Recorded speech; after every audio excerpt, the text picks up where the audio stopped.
एक महत्त्वाची बातमी अहिल्यानगरमधून, कारण अहिल्यानगरमध्ये टिपू सुलतानच्या फोटोला दुग्धाभिषेक घातला गेलाय। आशा टॉकीज परिसरामध्ये मुस्लिम युवकांच्या वतीने हा दुग्धाभिषेक घातला गेला।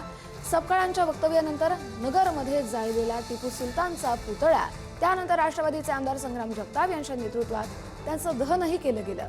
पुतळ्याच्या दहनानंतर टिपू सुलतानच्या प्रतिमेला दुधाचा अभिषेक घातला गेलाय।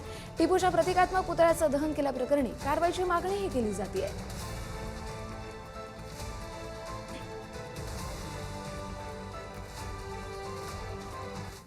तर या सगळ्या प्रकरणी मालेगावच्या उपमहापौर शाने हिंद यांचा दुराग्रह कायम आहे। माझ्या दालनात पुन्हा टिपू सुलतानचा फोटो लावणार असं विधान त्यांनी केलेलं आहे। कोणाच्याही दबावाखाली येऊन फोटो काढलेला नाही असंही त्यांनी स्पष्ट केलंय। दालनाचं नूतनीकरण पूर्ण झाल्यानंतर पुन्हा टिपू सुलतानचा फोटो लावणार असं मालेगावच्या उपमहापौर शाने हिंद म्हणतायत।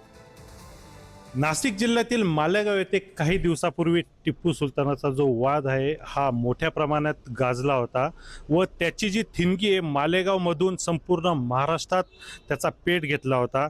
मात्र आता कुठेतरी काल आपण बघितलं तर उपमहापौर शाने हिंद यांचा परत कुठेतरी त्यांनी वक्तव्य एका सभेत केलं होतं की टिपू सुलतानाचा जो फोटो आहे हा डागडुगीकरण चालू होतं, त्याचमुळे मी काढला होता व त्यानंतरही ऑफिसाचं डागडुगीकरण झालं, त्यानंतरही मी टिपू सुलतानाचा फोटो जो आहे हा लावणार आहेत। आपल्यासोबत उपमहापौर शाने हिंद मॅम आहेत, त्यांच्यासोबतच जाणून घेऊया। मॅम, हा जो फोटोचा वाद आहे टिपू सुलतान, हा संपूर्ण महाराष्ट्रात तुमच्या विरोधात आंदोलन झाले, काय सांगाल आपण त्यावेळेस? पहली बात तो ये है कि टिपू सुल्तान के फोटो पे कोई वाद की ज़रूरत नहीं है। अगर उस पर वाद किया जा रहा है तो इसका मतलब हमारे संविधान पे वाद किया जा रहा है, क्योंकि हज़रत टिपू सुल्तान की फ़ोटो हमारे कॉन्स्टिट्यूशन में 144 नंबर पेज पर झांसी की रानी के साथ है।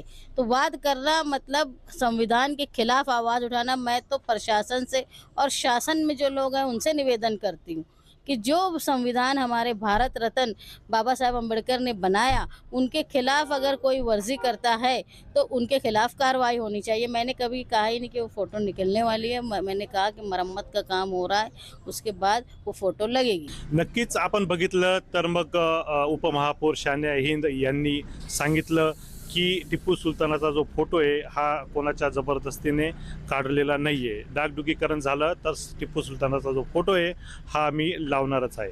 प्रदीप पाटील, पुढारी न्यूज, मालेगाव।